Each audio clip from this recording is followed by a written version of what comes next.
Hello everyone, welcome back to the Boys Café. So the World Cup is now over and it's time to get back to our FPL teams.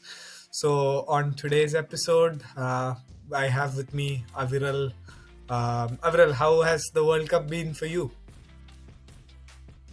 I think it has to be one of the greatest World Cups that has happened in the recent past, or at least the ones that I have watched. And I think the final capped it very well.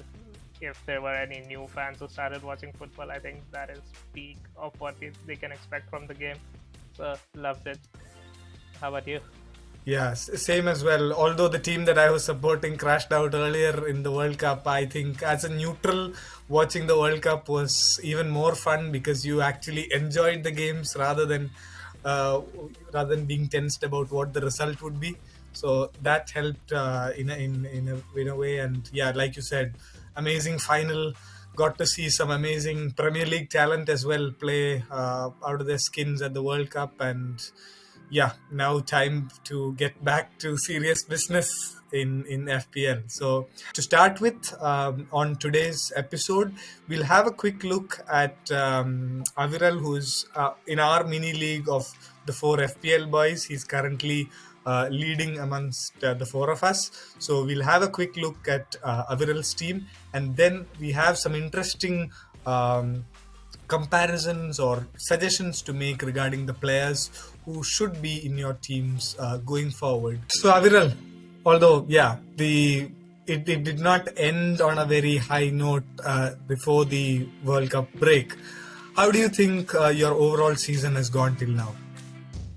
Overall, I think it's been pretty fine considering I am still in the top 200k. But as you mentioned, the last week was not that great for many of us, especially with like the World Cup coming up. A lot of us wanted to take 1 or 2 week punts towards the end. That didn't pan out as well as we had expected. And looking at the screenshot, if you see, I brought in Gabriel Jesus, who just got me 2 points. Even the captaincy of Haaland did not work out, shockingly, that week. And like this week was not ideal considering only Ward and Trippier are giving me half the points that my team scored. So I guess that's a part of FPL. So we learn from it and move on. Hopefully the second half of the season we can pick it up further and take the rank even higher from here. Right. And as you would have guessed, this is probably definitely not Aviral's team right now at the moment. So, Aviral, I'm pretty sure you during the World Cup, although you wouldn't have got much time to actually tinker with your team. I hope the team that we will see for Gameweek 17 is going to be drastically different from what you have on screen right now. I wouldn't say drastically, but there would be quite a few changes that I am already thinking of. But given how we play FPL, it's going to go down until the last very minute till we are looking for team sheets and what players might play, who might get rested. So really excited to be back into that frame of mind again. Yeah, and hopefully the servers don't crash this time. So prayers again for that as well. We hope so. Right. So, Avril, let's then kickstart our little segment that we have lined up for all of you today. So, we have some interesting matchups between players who play similar positions, maybe from the same teams as well. And let's probably go through and see who might actually feature in your teams going forward. Let's go ahead and start with a couple of fullbacks. Robertson from Liverpool and Reece James from Chelsea. Aviral, what do you think? Are any of them going to feature in your team going forward? I am actually considering having both of them. Oh, okay. That is a part of one of the draft, and as I mentioned, it may change going forward, but definitely see quite a bit of upside for both these players, and especially like Robertson, who did not feature in the World Cup. I guess he would be raring to go again and be ready to get those assists in. And especially Salah was not there. Darwin Núñez came out of the World Cup early as well. So I guess the Liverpool attack would be hungry and raring to go. So I definitely see Robertson getting the maximum of points possible from there. But also considering Reece James has an extra fixture in the time frame that we are considering, so he could be a good option, and I'd love to hear your thoughts as well on that. Yeah, I think I would be leaning a bit towards Reece James because, of course, I'm short on funds for my team, so probably I'm looking at the cheaper option over here, and also I being from Brighton at the moment, I think I am a huge Graham Potter fan as well, and I think the time that he has got with the team is definitely going to help, and I think it's slowly.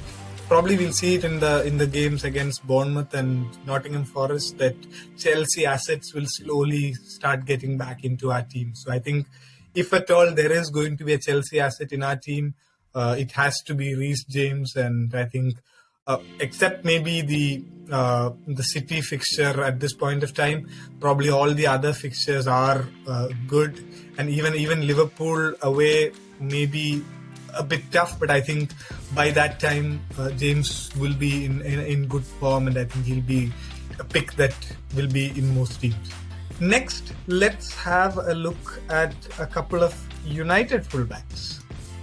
So, what do you think, Aviral? I think Shaw or Dalot or both of them. I don't know. I love both of them, and I think I would have either, or if I have a chance, I'd probably have both. What about you? Probably wouldn't go both since I am a little cautious about the United defense. But yeah, as you mentioned, both are great players, have been performing well for the United team as well as the national teams. But my slight preference here is going to be towards Diogo Dalot, especially how he has performed under Erik ten Hag.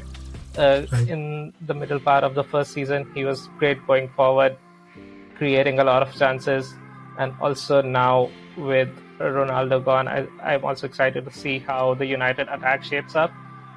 So I guess there is going to be a lot of chances where he can link up with the front line and provide them with crosses with players ready to pounce on those. Also, I feel like Portugal did not utilize him at his maximum potential, so he would be there to prove a point again. Right. But I think the only one small point with Dalot is that there's still that yellow card risk of like he's one card away from a suspension, and that suspension is there till game week 19. That yellow card, if he manages to avoid a yellow card, then he should be safe for the upcoming game weeks. But I think if he actually manages to get a yellow card before that, he might have a suspension risk. So I think probably, again, with this price, I think it's very easy to choose him, but probably start him or maybe have him on the bench probably depends on that particular scenario, if at all he gets suspended. But like you said, both of them cracking World Cups whenever they got a chance to play. I think Dalot is underutilized, like you said, for Portugal. But Luke Shaw, in whatever chances he's had for England, he was really good. And I think his link up with Rashford is, again, FPL wise as well, it's going to be really good. And as United fans, I think that's, again, something that we will be looking forward to see more of in the coming weeks. Absolutely. So let's then move on to a couple of midfielders, FPL wise, and both of them are from Arsenal. So Saka and Martinelli, do you have any of them in your teams yet? I do have Martinelli, and again that brings down to how my squad is currently positioned, so I cannot afford bringing in Saka right now. But like, Martinelli has been a great performer in my team, and I guess for most of us he has delivered a lot of points, especially at that price point. And again, the same point as we mentioned with Diogo Dalot, he wasn't utilized as much in the national squad, so I think sharpness wise he should be getting there, considering Brazil went out a little bit early, and there shouldn't be much fatigue as well for him. So I guess he would slot in right into the Arsenal attack, who are performing really well. Yeah, Aviral, do you think now that Smith Rowe is back fit, do you think that's a threat to the minutes that Martinelli will have? Probably not, because I think Arteta has rotated his front players really well, and like all of them have gotten a good chunk of minutes. So considering the fixtures that they have, and again the price point compared to Saka, I am leaning slightly towards Martinelli. I think wingers from both sides will definitely create a lot for Nketiah. At assist points would be at premium with both the Arsenal wingers. So I think either or, like you said, and I think even in my team I already have Martinelli, and with this price it's too difficult to get away with him and then get him back maybe later. But so I think Martinelli from my end as well. So what do you think? Is it time to get Bruno Fernandes into our FPL teams, because he had a cracking World Cup, absolutely amazing World Cup for Portugal, and I think I think 3 goals, 2 assists, and I think contribution in almost all the games that Portugal played. How do you view his choice? Yeah, definitely one of the best players at the World Cup, with the chances that he was creating, and also like getting attacking returns if we look at it FPL terms wise. But again, as I mentioned in the Shaw and Dalot comparison, like United attack is going to be slightly revamped now. So I'm looking forward to how Rashford also slots into that, whether it's through the left or through the middle, rotating with Martial. So that is going to be an interesting point. So to start off with, I might not have either of them, even though they are great choices, but slightly just cautious to see how the attack is shaping up and how both players who kind of went deep into the World Cup, how they have been performing, like match sharpness wise and also fitness wise. Rashford again was someone who was underutilized, so he might be ready to go in, but Bruno, who pretty much featured in all games and had a great impact on the Portugal team, might take a while to get that started again. I think so. It's a wait and watch for both of them, at least until we figure out what Ten Hag has in mind regarding the attacking formations. And let's maybe go into a couple of attackers. One, of course, Harry Kane, quintessential FPL asset, and also somebody whom we are seeing in a lot of teams now. In the later drafts that we have seen all over Twitter, we have seen a lot of Darwin Núñez as well. We already touched upon him when we mentioned Robertson. So I think from my perspective, if I have a chance, I'll have both of them, because they are really, really good picks and almost sure to start in both their teams, considering the squad formations and their injuries. What do you think, Aviral? Would you have both or just one of either? At the point, as much as I want to, I cannot have both because of a certain Erling Haaland who has been sitting in my team since game week 1. But also, going to that point, I will be excited to see how Pep Guardiola now uses Julian Alvarez, who had a great World Cup. So if that dynamic changes in the City lineup and with the Pep roulette, so going forward, maybe after the City fixture, I might consider getting Harry Kane in. But for the current moment, it's going to be Darwin Núñez. As I mentioned earlier, he went back from the World Cup pretty early, and before the World Cup also he was looking in great shape for Liverpool.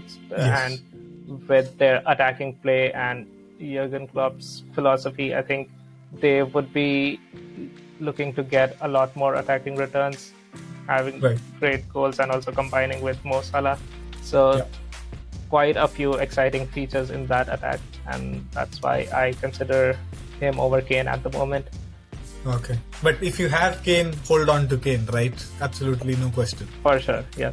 One more attacking combination that we are actively looking at is Mitrovic and Anthony Martial. So Mitrovic, again, in most of the FPL teams, or used to be in most of the FPL teams before he got injured before the World Cup. Do you have him in your team, Aviral, or are you planning to bring him in? I am certainly planning to bring him in, and he was a part of my team for a reasonable time in the first half of the season. Right. But with the injury, I had to move him out. Right. And at the World Cup also, he was performing well. And Right. although I am a huge supporter of Martial, I again am a little cautious to see how Ten Hag shapes up the attack. So would be waiting for him. And I guess with the fixtures of City and Arsenal coming up, it just doesn't feel right for me to bring him in with the squad balance that I have.